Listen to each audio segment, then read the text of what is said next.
Hello and welcome, my friends. Welcome to the season of Scorpio. Now, there's a lot of love or hate for this zodiac sign, and I'm not too sure why. It is a fixed water sign, which does give us some of those fixed emotions. However, it also brings in the intuition, the love, the mood. There is no better or worse zodiac sign. They all have their positive pieces. And I can't wait to see how Scorpio is going to support us to embrace the next month, embrace that thinning veil, and really get the most out of the spooky season. Now, before we get started, I do want to wish all my friends who have a sun sign of Scorpio a very happy birthday. Now, it doesn't matter if Scorpio is on your astrological birth chart or not. This energy is here. It is going to support us in ways that, well, we may not expect it to. And that's a good thing. These are energies and opportunities, not guarantees, my friend. So let's see what Scorpio wants to share with us. Now, the deck I've chosen for today, this is the Shadowscape Tarot. It's a beautiful watercolor deck, and I think that it really brings that water and emotion to life. I love this deck. I really wish she would create more. It would just make me happy. Then I have the Beyond Lemuria Oracle.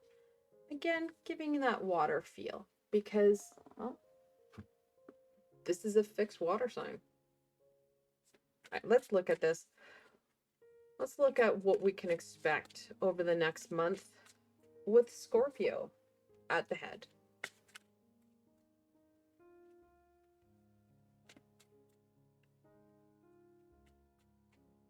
And I love the fact that this fixed water energy does take us through the thinnest part of the veil, because we need that fixed energy. This is the big feels and the clairsentience, which is clear feeling. It is one of the clairs we never shut down. So it does give us the best opportunity to gain extra knowledge right now. The King of Pentacles. Love to see him in the upright. The Ace of Pentacles. The Knight of Pentacles. He's in reversal.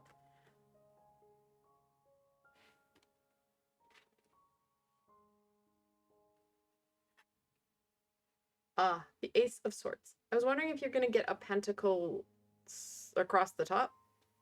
It was looking kind of like that. So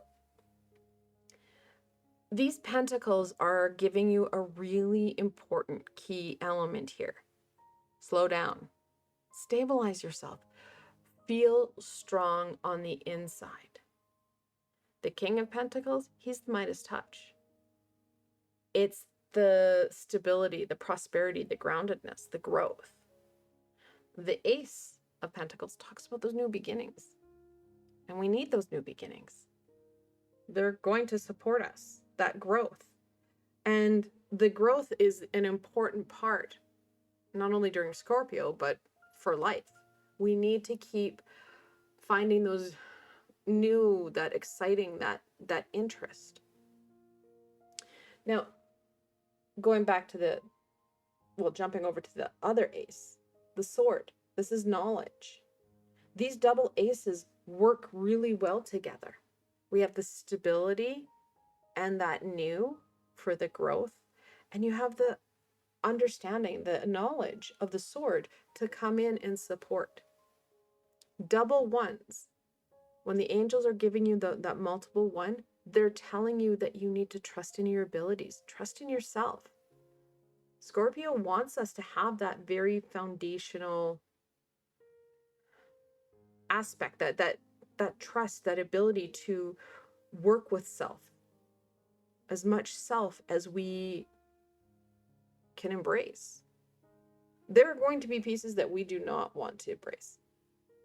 The Knights, Pamela Coleman Smith drew them in varying stages of motion. That motion for the Knight of Pentacles is standing still. He's steadfast. He's worked his land. He's worked with himself. He's not running into the storm.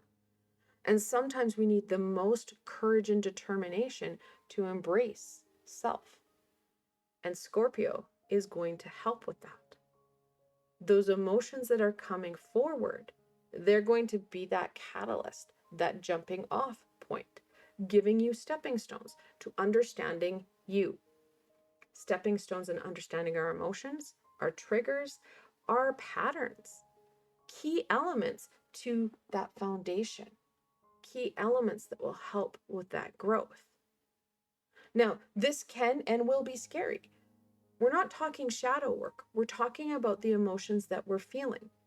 Because Scorpio brings on those emotions and they're fixed. It's not like, I don't understand what emotion I'm feeling. It's like, and there is happiness. Boom, in your face. There is the challenge. There is the sadness. There is the fear. We don't need to look at the trauma. We don't need to look at the catalyst of where those emotions are coming from. We just need to know how they're impacting you now and how you can make better choices to step off of. Breaking patterns, acknowledging that sadness, that fear, and looking at what you need to help get through it so that you're not so focused in and side bashed by some of these lower vibrational energies, these lower vibrational emotions. We need to be able to embrace, acknowledge, and start to pay more attention to the positive pieces, those pieces that bring us the abundance, the growth, the love, the laughter, the happiness. Those help to fuel us. The sads and the fears, they slow us down. Scorpio is going to help us acknowledge these pieces and start to work with and through what we need to.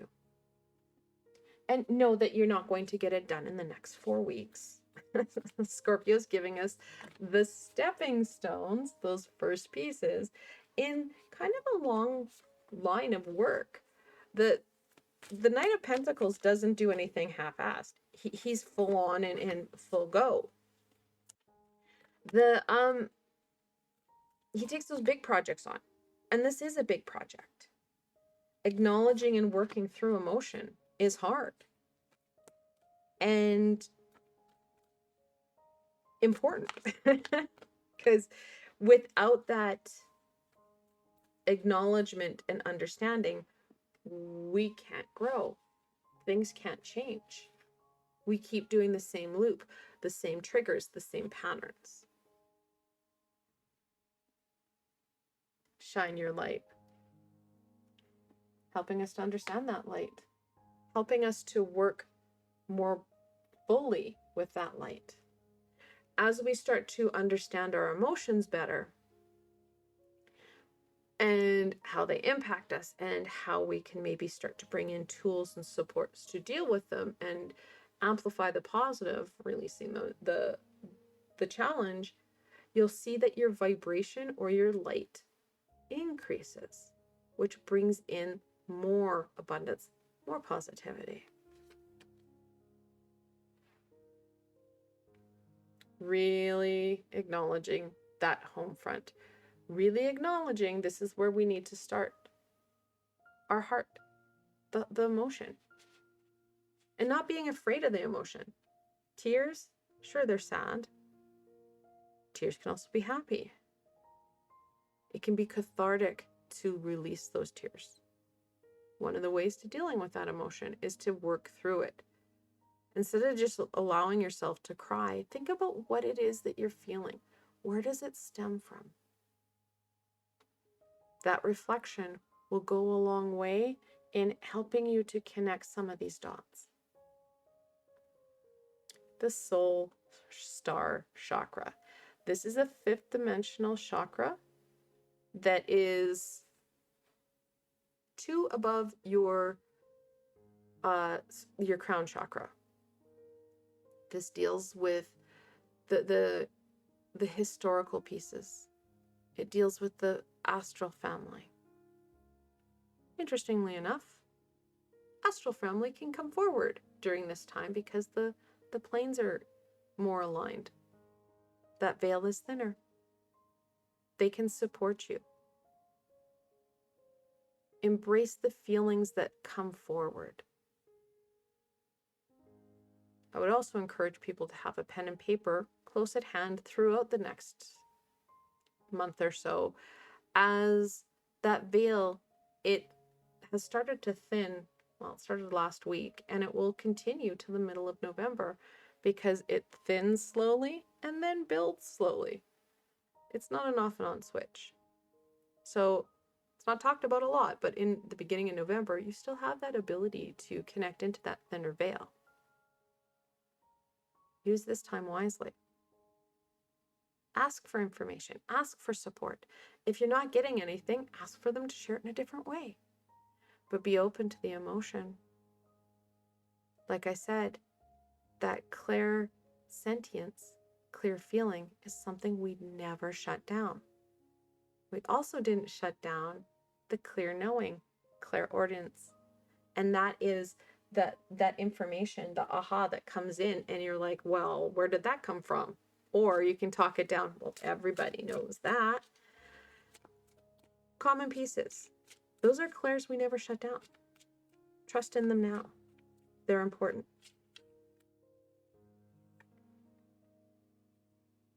And even if you don't get anything, that's okay. Start off with what Scorpio started off with. It's that understanding of self, where we understand self and we work more fully and completely to date with ourselves. The more we're going to get out of this experience, the more we're going to get out of our day and week. And that's the piece. When we can start to understand our triggers, we can start to acknowledge them before we're triggered. We can start to put in work to minimize that trigger. We can start to see patterns and breaking those patterns so we're not repeating the same problem. We can start to see the positive and embracing that so that we can manifest and amplify more. Because let's be honest, more would be good on the positive. The King of Swords. Now we have double kings. This is the grounded stability. This is the knowledge. 4 kings, or 3 kings. They told me not to talk about the multiple 14s, but I will in a minute. The King of Wands. This is the passion, the fire. And finally, Judgment. Archangel Gabriel, her horn, that call to arms, that call to the soul song. So you have 3 kings. Now, it'd be funnier if you got it in at Christmas time and having the 3 kings. However, the 3 kings are the 14th card in the Minor Arcana. When the angels show you that multiple 14, they're cautioning you about the energies that you're putting out, because what you put out will be brought back towards you. Again, something that's really important. If you have fear, hesitation, and pain, that's going to come forward. But if you have excitement, enthusiasm, and love, well, that's going to come forward too. So the King of Swords is, again, reinforcing that need for knowledge. We need that. Knowledge is key, especially now. It will help to strengthen you, to empower you. Works really well with the King of Pentacles here.